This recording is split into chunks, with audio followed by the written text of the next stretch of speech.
हरिपुर गांव में चंदू नाम का एक दूध वाला अपनी पत्नी शांति और बेटी सुनैना के साथ रहता था। शांति स्वभाव से बहुत ही कंजूस थी। वो कभी भी किसी को 1 रुपया भी दान में नहीं देती थी।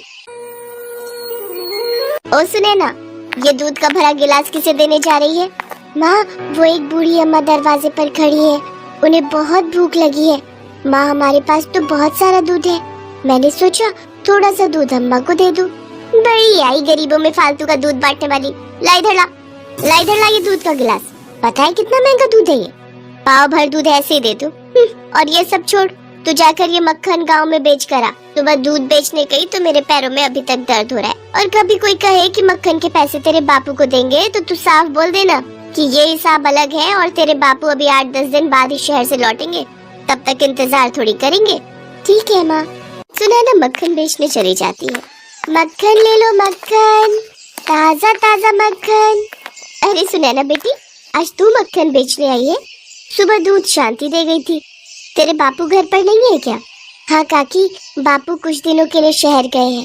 माँ सुबह दूध बेचने आई थी पर उनके पैरों में दर्द था, इसलिए अब मैं मक्खन बेचने निकली हूँ। अच्छा, ला 1 किलो मक्खन कर दे। और फिर इसी तरह सुनैना गांव में मक्खन बेचकर घर लौटी। उसके पास बहुत सारे पैसे थे। ये देखकर शांति खुश हो गई। अरे वाह, सुबह दूध की भी अच्छी कमाई हो गई और अब साथ ही साथ मक्खन भी बहुत अच्छे दामों में बिक गया। माँ, जब तक बापू नहीं आते तब तक मैं मक्खन बेच आऊंगी, इससे तुम्हें आराम मिलेगा। ठीक है, पर मक्खन अच्छे दामों में बेचना ताकि हमारी अच्छी कमाई हो। अब सुनैना रोज मक्खन बेचने जाने लगी। एक दिन सुनैना मक्खन बेचने जा रही थी। रास्ते में राधा कृष्ण मंदिर पड़ा। सुनैना कुछ देर आराम करने मंदिर की सीढ़ियों पर बैठ गई। तभी उसे मंदिर में पंडित जी द्वारा कही जा रही भगवान कृष्ण के बाल्यकाल की कथा की आवाज आई। यशोदा मैया भगवान कृष्ण के लिए रोजाना माखन निकाल कर रखती, पर कृष्ण को माखन इतना प्रिय था कि वो अपने मित्रों के साथ गांव की गोपियों का भी माखन चुरा कर खा जाते थे। गांव में जिस घर भी माखन बनता था, कृष्ण अपने सारे सखाओं के साथ झट से पहुंच जाते और ताजा ताजा मटकी का माखन खा लेते थे। कृष्ण को माखन बहुत प्रिय है। पंडित जी, क्या भगवान कृष्ण को आज भी माखन का भोग लगा सकते हैं? हाँ बेटी, क्यों नहीं। भगवान कृष्ण तो प्रेम के भूखे हैं और माखन तो उन्हें बहुत पसंद है। पर गांव के लोग केवल जन्माष्टमी पर ही भगवान कृष्ण को माखन खिलाते हैं, और दिनों में कोई माखन नहीं लाता। पंडित जी चिंता मत कीजिए, अब मैं रोजाना कृष्ण के लिए माखन लेकर आऊंगी। ये लीजिए पंडित जी, मेरे पास बहुत सारा माखन है और इसमें से थोड़ा सा भगवान कृष्ण को खिला दीजिए। जीती रहो बेटी, खुश रहो। अब सुनैना रोजाना ही जब मक्खन बेचने जाती तो थोड़ा माखन भगवान कृष्ण के लिए निकालती और उसके बाद बचा हुआ माखन बेच देती। माँ, ये लो आज के माखन के पैसे। क्या बात है सुनैना, आजकल तू माखन के बहुत कम पैसे दे रही है, कहीं तू पैसों को खर्च तो नहीं कर देती? नहीं माँ, मैं तो सारा माखन बेच कर आती हूँ। वो तो लग रहा है गाय भैंस दूध पतला दे रही है, इसी कारण माखन कम निकलता है। कुछ तो गड़बड़ है, मुझे इसका पीछा करना होगा। जरूर सुनैना मेरे से झूठ बोल रही है। शांति सुनैना का पीछा करती है। सुनैना मंदिर के आगे जैसे ही रुकती है, शांति उसका हाथ पकड़ लेती है। ये तू मंदिर में कहाँ जा रही है? मैं तुझे माखन बेचने के लिए भेजती हूँ या खेलने के लिए? चल, अब से मैं भी तेरे साथ माखन बेचने जाया करूंगी। अकेले तू इधर उधर खेलती रहती है। अब क्या करूं? माँ तो मेरे साथ है। अब तो मैं मंदिर में राधा कृष्ण को माखन भी नहीं खिला सकती। शांति ने सुनैना के साथ मक्खन बेचने जाना शुरू कर दिया, इसलिए अब सुनैना मंदिर में राधा कृष्ण को मक्खन खिलाने नहीं जा पाती थी। ऐसे ही कुछ दिन बीत गए। एक दिन सुनैना बापू के साथ बाजार गई हुई थी। तभी पीछे से बहुत ही सुंदर सलोने 2 बच्चे शांति के पास आए। मेरा नाम राधा है और इसका नाम कृष्ण है। हम दोनों मंदिर में रहते हैं। तो मैं क्या करूं? यहाँ क्यों आए हो? सुनैना हम दोनों को रोज माखन खिलाने मंदिर आती है, पर कुछ दिनों से वो नहीं आ रही थी, इसलिए हम दोनों खुद ही आ गए। हाँ, मैंने तो बहुत दिनों से माखन खाया ही नहीं।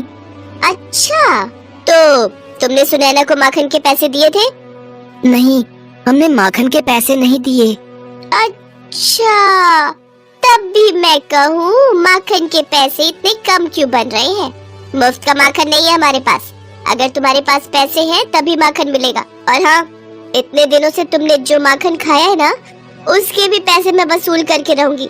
लाओ पैसे दो। हमारे पास पैसे नहीं है। हाँ, ये हमारे पास सोने के कड़े हैं, आप ये रख लो। अरे वाह, माखन के बदले सोने के कड़े। ये तो सोने पर सुहागा वाली बात हो गई। हाँ हाँ, मैं तुम्हें अभी माखन देती हूँ। शांति की खुशी का ठिकाना नहीं था। थोड़े से माखन के बदले उसे चमकते हुए वजनदार सोने के कड़े मिल गए थे। कुछ देर बाद चंदू और सुनैना वापस लौटते हैं। शांति उन्हें सोने के कड़े दिखाती है। वो कड़े देखकर सुनैना चौंक जाती है। माँ, ये तो राधा कृष्ण के हाथों के कड़े हैं।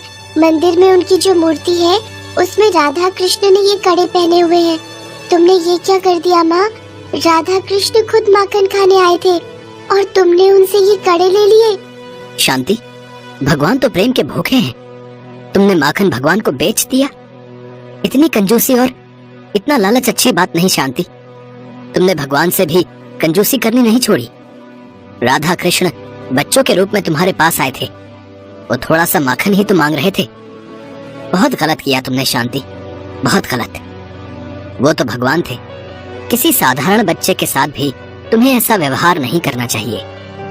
बच्चे भी भगवान का रूप होते हैं। मैंने ये क्या कर दिया? मैंने राधा कृष्ण को माखन बेच दिया, जबकि मैं जानती थी कि सोने के कड़े के दाम ज्यादा है। मैंने उन्हें साधारण बच्चे समझकर लूट लिया। हे भगवान, मुझे क्षमा कर दो, मुझसे पाप हो गया।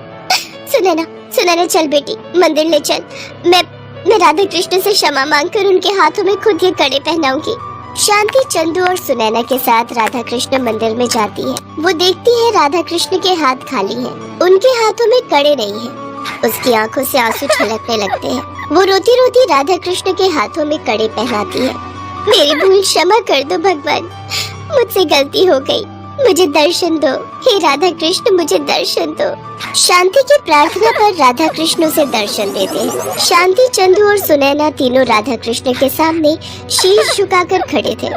राधा कृष्ण उन्हें आशीर्वाद देकर अंतर ध्यान हो जाते हैं। उस दिन से शांति ने कंजूसी करना छोड़ दिया। शांति अपनी बेटी सुनैना के साथ रोजाना माखन का पहला भोग राधा कृष्ण को ही लगाती थी। उसके पश्चात ही वो माखन बेचा करती थी। शांति ने गरीब और मजबूर लोगों की भी सहायता करनी शुरू कर दी थी और अब वो दान पुण्य किया करती थी।